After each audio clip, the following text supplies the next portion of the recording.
मेरे बच्चे, आज का ये संदेश तुम्हारे लिए अत्यंत महत्वपूर्ण है। इसे तुम अंत तक अवश्य सुनना।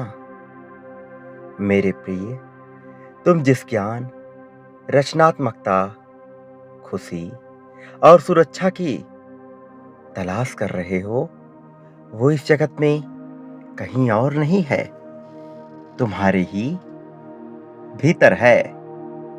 स्व प्रेम का अर्थ है स्वयं को जानना और प्रेम करना, जो किसी किसी को ही आता है। सब दूसरे से ही प्रेम की अभिलाषा रखते हैं, दूसरे को ही खोजते रहते हैं। आत्म प्रेम स्वयं के लिए प्रशंसा की ही एक स्थिति है, जो हमारे शारीरिक, मनोवैज्ञानिक और आध्यात्मिक विकास का समर्थन करने वाले कार्यों से बढ़ती है। आत्म प्रेम का अर्थ है अपनी जरूरतों का ख्याल रखना और दूसरों को खुश करने के लिए अपनी भलाई का त्याग नहीं करना। आत्म प्रेम को आत्मसम्मान और समग्र कल्याण का एक महत्वपूर्ण पहलू माना जाता है।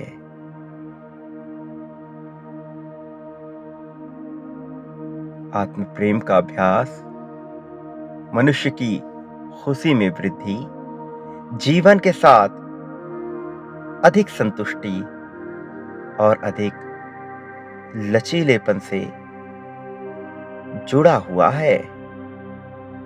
आत्मबोध को प्राप्त हुआ मनुष्य द्विज कहलाता है। द्विज का अर्थ होता है वास्तव में वो जो 2 बार जन्म पाया हो, एक ही जन्म में 2 बार जीने वाला। एक बार वो अपनी माता के गर्भ से जन्म पाता है, जो कि अचेतन रूप से होता है, और इसे मनुष्य स्वयं नहीं करता, प्रकृति उसके लिए ऐसा करती है। जब तुम्हारा जन्म हुआ था तो तुम एक निश्चित प्रकार की मासूमियत और आनंदमयी स्वभाव के साथ जन्मे थे। एक बालक स्वभाव से आनंदमयी और निश्चल होता है, परंतु ये भाव जागरूकता से नहीं प्राप्त हुआ है, इसलिए इसे कोई भी नष्ट कर सकता है। ये निश्चलता किस हद तक नष्ट होगी, ये उस मनुष्य के आसपास के वातावरण, आसपास के लोगों द्वारा उस पर डाले जा रहे प्रभावों पर निर्भर करता है। अपने अज्ञान, अपनी अपूर्णता और असमर्थता को समझकर ही अपने को संस्कारित ज्ञान, गुण से संबंधित तथा आत्मशक्ति से समृद्ध बनाया जा सकता है। आत्म बुद्धि और आत्मशुद्धि आत्मज्ञानी ही कर सकता है। ये वो होता है जो सच्चाई के साथ साथ स्वयं के आत्मस्वरूप को देखे। किसी विषय को जब मनुष्य नहीं समझता तो उससे डरने लगता है। अंधेरे कमरे में जाने से पहले जिस प्रकार का भय लगता है, वैसे ही किसी काम में अनभिज्ञ होने पर उसको करने में प्रारंभ में डर लगता है, लेकिन जैसे ही मनुष्य उस कार्य को करने लगता है, वो डर मिट जाता है। अंधेरे कमरे में प्रकाश के आने से भय स्वतः ही समाप्त हो जाता है। वो चाहे सूर्य प्रकाश हो या आत्म प्रकाश। किसी बात को ना समझने से जो संदेह उत्पन्न होता है या फिर समझने पर भी स्वभाववश जो विचिकित्सा की भावना होती है,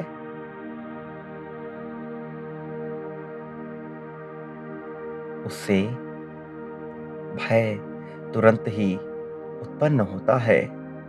मन में शंका होने पर छोटी से छोटी वस्तु भी बड़ी लगने लगती है।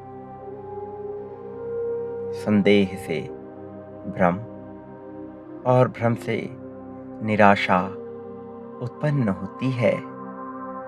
चरित्र की निर्मलता से मनुष्य पथ पथ पर डरता है। शारीरिक अपराध से नहीं, मानसिक अपराध से भी उसके भय का बीजारोपण होता है। काम, क्रोध, लोभ, मोह, दंभ, स्वार्थ, घृणा, प्रतिकार की भावना और अनुचित पक्षपात से भीतर ही भीतर आत्मा कांपने लगती है। ये सारे गुण दोष मनुष्य को भयभीत करते हैं और भयभीत दशा में मनुष्य क्रूरता करता है और फिर क्रूरता करने के बाद उसको पुनः से भय लगता है। इसलिए मेरे बच्चे, अपने जीवन से सबसे पहले भय, चिंता, निराशा को त्याग दो। तुम्हारा सदैव कल्याण होगा।